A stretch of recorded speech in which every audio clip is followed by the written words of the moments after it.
స్వస్థతశాల ఇది నా యేసు నివసించశాల.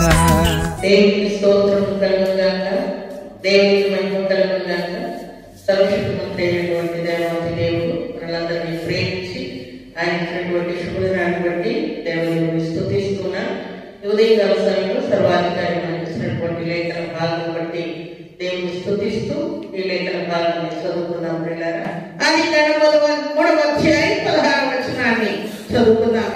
ఆయన స్త్రీతో, నీ ప్రయాసమును నీ గర్భవేదనను నేను మిక్కిలి హెచ్చించెదను, వేదనతో పిల్లలను కందువు.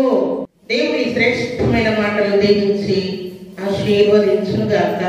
సర్పము మాట విని దేవుని మాట పక్కన పెట్టి పండు తిని ఆమె తినడమే కాకుండా తన భర్తను కూడా ఇచ్చినందుకై దేవుడు హవ్వను గద్దిస్తూ ఉన్నాడు.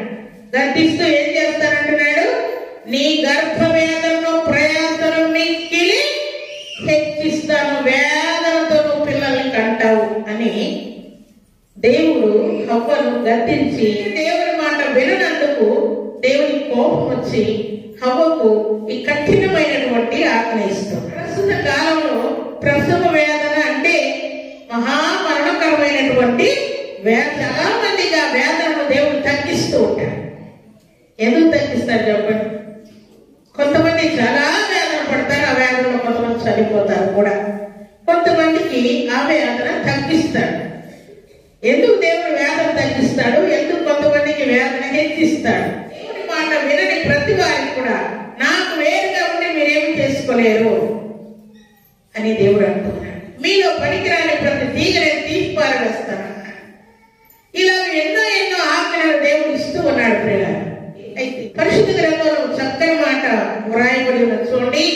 ఆదికాండం 21వ అధ్యాయం 2-3 వచనాలు చదువుకుందాం. ఎట్లనగా దేవుడు అబ్రహాముతో చెప్పిన నిర్ణయ కాలంలో శారా గర్భవతి అయి అతని ముసలితనమందు అతనికి కుమారుని కనెను. హవ్వ యవనస్తురాలని చెప్పుకోవాలి. ప్రస్తుతానికి యవనస్తురాలతోనే దేవుడు నీ ప్రయాసను గర్భ వేదనను మిక్కిలి హెచ్చిస్తానని దేవుడు వార్నింగ్ ఇచ్చాడు. ఇక్కడేమో 90 ఏళ్ల శారా ఏం చేయబడమని దేవుడు ఆజ్ఞాపిస్తున్నాడు? ముసలితనమందు కుమారుని కనెనని వ్రాయబడింది. 90 ఏళ్ల శారకు సుఖ ప్రసవం అయింది పిల్లలు. దేవునికి స్తోత్రములు కలుగును గాక, దేవునికి మహిమ కలుగును గాక.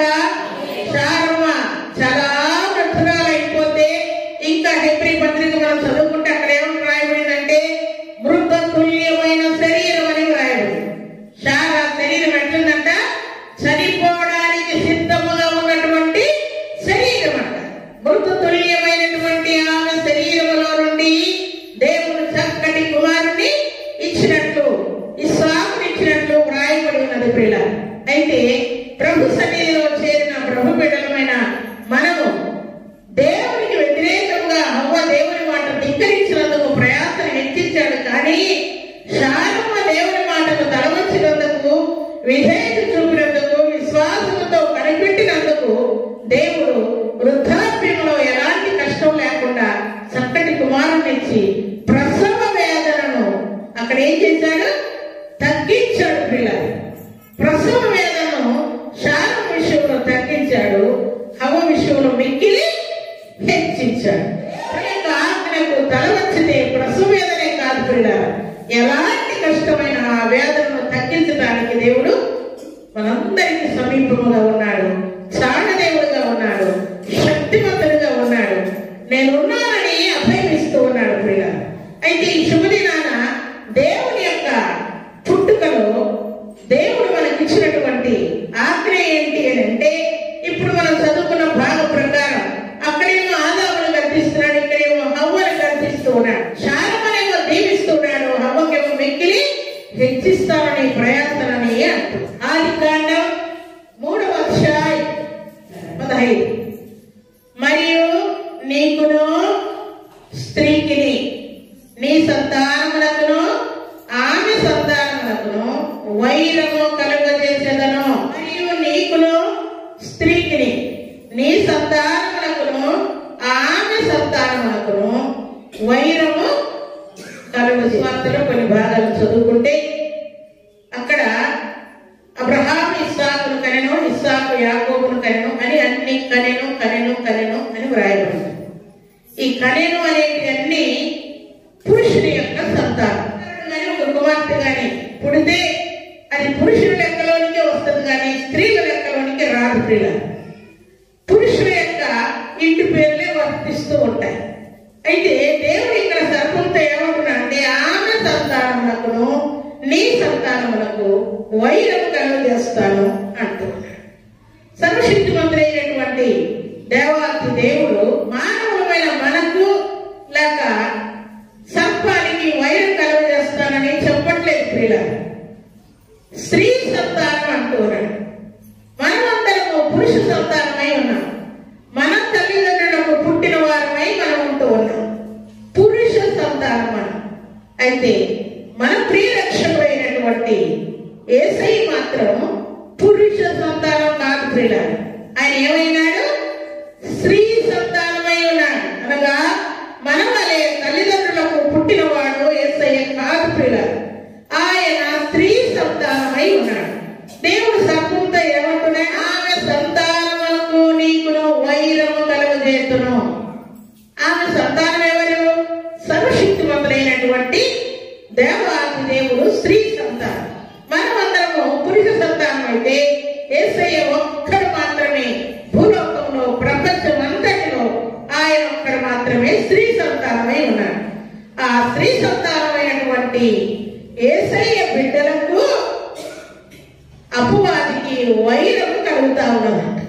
దేవుడు భూలోకానికి దిగి వచ్చినది ఎందుకు అనంటే అపవాదికి మనకు జరుగుతున్నటువంటి ఆ వైరాన్ని తొలగించుటకై, ఆ యుద్ధాన్ని ఆపివేయుటకై, ఆ సాతాను పరిపాలనంతా ఆపివేయుటకై ఆయన స్త్రీ సంతానమైనటువంటి కన్య మరియ గర్భమున పరిశుద్ధాత్మ వలన జన్మించాడు తప్ప అందుకే ఆయన పరమ రక్షకుడై ఉన్నాడు.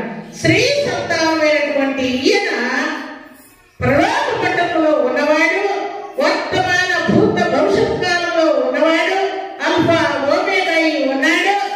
మరలా భూలోకములకు పసి బాలునిగా జన్మించాడు, మానవునిగా జీవించాడు, శిలువ మీద మరణించాడు, సమాధి చేయబడ్డాడు, మరలా తిరిగి లేచాడు, పరలోక రాజ్యానికి ఆరాధనమై వెళ్ళాడు, మరలా రానై ఉన్నాడు. అందుకే ఆయన పేరు ఉన్నవాడను అనువాడనై ఉన్నారని సెలవిస్తున్నాడు. దేవుని యొక్క సంగతులు ఎరుగని వారు ఏమంటున్నారంటే యేసయ్య అంటే ఏమనుకుంటున్నారు? కన్య మరియ లేకపోతే యేసయ్యే లేడంట. ఇది ఎంత బుద్ధిహీనత!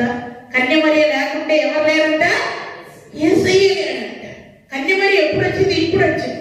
ఆయన నిన్న నేడు నిరంతరం ఏకరీతిగా ఉన్న దేవుడు, వర్తమాన భూత భవిష్యత్ కాలం సర్వాధికారి అయినటువంటి దేవుడు, మరణించిన మరలా తిరిగి సజీవుడిగా లేచిన దేవుడు. ఆదాము తీసుకోండి, అవ్వను తీసుకోండి, అబ్రహాము ఇస్సాకు యాకోబులను ఎవరినైనా తీసుకోండి, మరణించి మరలా తిరిగి లేచారా చెప్పండి? ఎవరైనా లేచారా? సరే, మరియమ్మ చనిపోయి తిరిగి లేచిందా చెప్పండి? లేదు కదా. మనుషులమైన మనం మంటివారమై ఉండగా ఈయన సజీవుడైన దేవుడై స్త్రీ సంతానమై ఉండి తల్లిదండ్రులకు సంబంధం లేకుండా పరిశుద్ధాత్మ శక్తి వల్ల జన్మించినటువంటి ఈయన లోక రక్షకుడుగా జన్మించారు. అందుకే మనమందరం కూడా చాలా చాలా సంతోషముగా పరిశుద్ధ గ్రంథంలో ఏమని రాయబడింది? ఎందుకు మనం దేవుని స్తుతించాలి, ఎందుకు కీర్తించాలి అని అంటే ఆయన స్త్రీ సంతానమై జన్మించినందుకు మన కొరకు పరలోక పట్టణంలో కోట్ల కొలది దూతల చేత స్తుతింపబడుతున్నటువంటి ఈయన తను తాను తగ్గించుకొని భూలోకమునకు దిగి వచ్చి దాసుని స్వరూపం ధరించుకొని పశుపాకలో జన్మించినందుకై మనం దేవుని స్తుతించాలి. మానవునిగా జీవించినందుకై దేవుని స్తుతించాలి. శిలువ మీద మరణించినందుకై స్తుతించాలి. సమాధి చేయబడినందుకై స్తుతించాలి. తిరిగి లేచినందుకై స్తుతించాలి. మరలా ఆయన స్తుతించాలి, పరలోక రాజ్యాన్ని బట్టి స్తుతించాలి, మరలా తిరిగి రాలేనందుకై దేవుణ్ణి మనం స్తుతించాలి. అందుకే పరిశుద్ధ గ్రంథంలో చాలా మంది దేవుణ్ణి స్తుతించారు. దేవుడు భూలోకానికి వచ్చినందుకు దేవుణ్ణి వారు స్తుతిస్తున్నారు. గొల్లలు దేవుణ్ణి స్తుతించారు. దేవుని యొక్క దూత వచ్చి, ఇదిగో ప్రజలందరికీ కలుగుబో మహా సంతోషకరమైన సువార్తమానం, నేడు మీ కొరకు రక్షకుడు పుట్టి ఉన్నాడు, ఈయన ప్రభు అయిన క్రీస్తు, దానికి ఇదే మీకు ఆనవాలు, దావీదు పట్టణమందు నేడు రక్షకుడు మీ కొరకు పుట్టి ఉన్నాడు. కాబట్టి మీరందరూ వెళ్ళి చూసి దేవుణ్ణి స్తుతించి ఆనందించండి అని దేవుని యొక్క దూత తెలియజేయాలి. గొల్లలు వెళ్ళారు, స్తుతించారు. జ్ఞానులు వెళ్ళారు, స్తుతించారు, పూజించారు, నమస్కారం చేశారు, అర్పణలు ఇచ్చారు, తిరిగి వచ్చారు. పరలోక పట్టణం నుండి దేవుని యొక్క దూతలు కూడా దిగి వచ్చి దేవుణ్ణి మహిమపరిచినట్లుగా రాయబడి.